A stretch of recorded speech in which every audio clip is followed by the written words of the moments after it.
अस्सलाम वालेकुम एवरीवन, मैं Faizi Rahman from Chase Securities. आज के सेशन में पोस्ट मार्केट सेशन में जो है वो हमारे साथ अली नवाज सर मौजूद हैं, जो कि सीईओ चेस सिक्योरिटीज है। तो आज की मार्केट के बारे में जो है वो सबसे पहले तो उनको हम वेलकम करते हैं। सब थैंक यू सो मच। अभी भाई बेसिकली आज की मार्केट के बारे में सबसे पहले तो अपना रिव्यू देते हैं कि आज मार्केट में जिस तरीके की एक्टिविटी देखी है, काफ़ी बुलिश एक्टिविटी हमने विटनेस करी मार्केट में। ऑलमोस्ट 750 पॉइंट्स का जो की अपसाइड में मार्केट चल रही है। तो इसके क्या रीजंस थे और आने वाले सेशंस के अंदर कई मोमेंटम कंटिन्यू होता हुआ नजर जी आ सकता बिल्कुल। हमने देखा कि मार्केट जो है वो आज बहुत अच्छी और बहुत पॉजिटिव क्लोज आया। 53,800 से ऊपर मार्केट क्लोज हुई और मार्केट में एक अच्छी बात ये थी कि ब्रॉड बेस्ड एक्टिविटी थी। किसी एक सेक्टर या किसी कुछ चंद स्टॉक्स नहीं बल्कि across the board across the sectors में मूवमेंट आई है।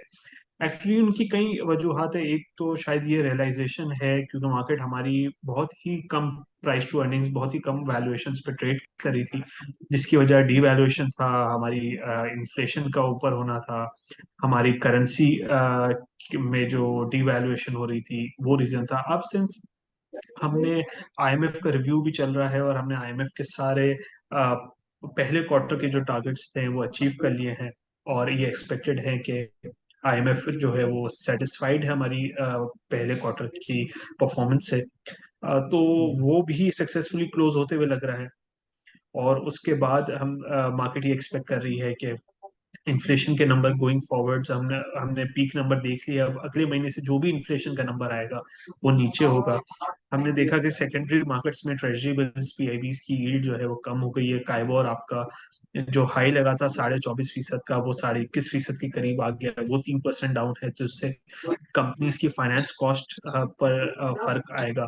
तो ये सारे फैक्टर्स हैं जिसकी वजह से मार्केट अब ये जो फैक्टर्स हैं इनको प्राइस इन कर रही है और जिसकी वजह से ये हमने मार्केट में एक अच्छी मूवमेंट देख रहे हैं कि मार्केट अब 3 टाइम्स प्राइस टू अर्निंग से या 3.25 टाइम्स प्राइस टू अर्निंग से 4 times price to earning per आई है।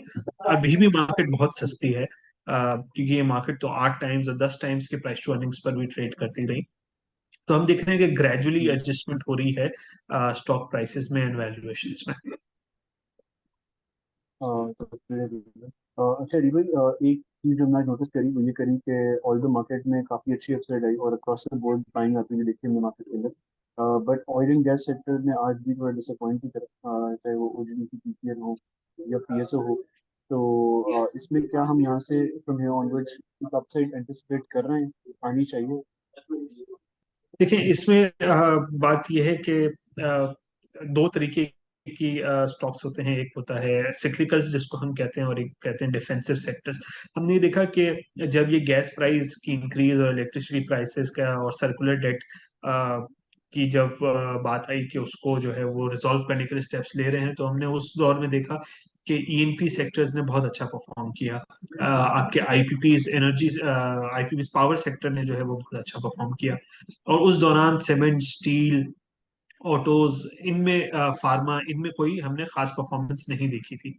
अब सिंस देख रहे हैं कि जो सिक्लिकल सेक्टर ज्यादा परफॉर्म कर रहे हैं और ये एनर्जी सेक्टर कंसोलिडेट कर रहे हैं इन लेवल्स पर, क्योंकि फ्लो ऑफ मनी है, कुछ पैसे जो है वो लिमिटेड अमाउंट की इन्वेस्टमेंट होती है वो जिसमें ट्रिगर्स इमीडिएट ट्रिगर लग रहा होता है।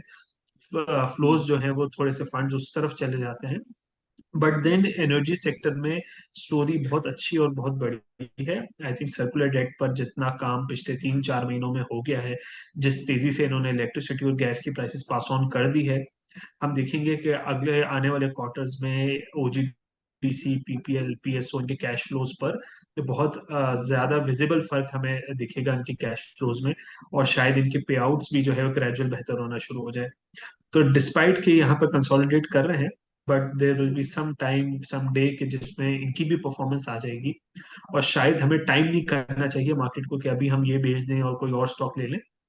आई थिंक इनमें एक्सपोजर बिल्ड भी करना चाहिए और जिन्होंने बिल्ड किया है इनको होल्ड भी करना चाहिए। और हम किसी भी दिन देखेंगे कि इन सेक्टर्स में भी जो है वो परफॉर्मेंस आ जाएगी।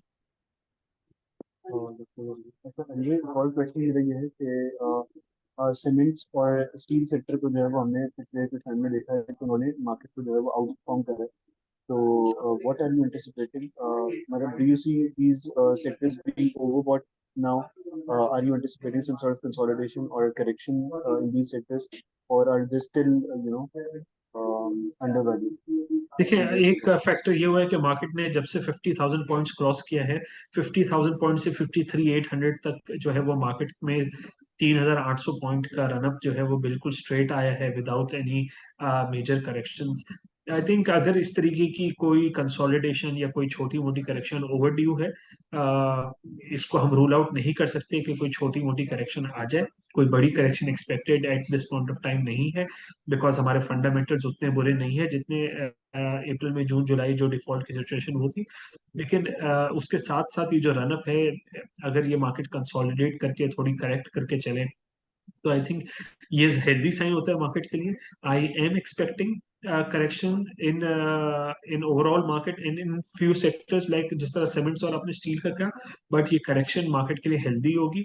उन लोगों को एंट्री करने की अपॉर्चुनिटी होगी जो बिल्कुल ही जिन जो इन रैली को जो है वो कैचअप नहीं कर सके हैं। ये एक पॉजिटिव साइन है। आई थिंक इससे इन्वेस्टर्स को घबराना नहीं चाहिए। बट ऐसा व्यू नहीं है कि मार्केट में कोई करेक्शन नहीं आएगी और स्ट्रेट रन अप आता रहेगा। I think there is a connect small correction over T. Okay, चलिए। अच्छा अली भाई, लास्ट क्वेश्चन है, फिर आज के सेशन को जो रैप अप करते हैं। तो आने वाले सेशंस के अंदर आपको क्या लगता है कि कौन से सेक्टर्स स्पेसिफिकली लाइमलाइट में रह सकते हैं? जी, देखिए आगे आगे आने वाले आई थिंक एनर्जी सेक्टर जो है उसमें अच्छी परफॉर्मेंस आएगी।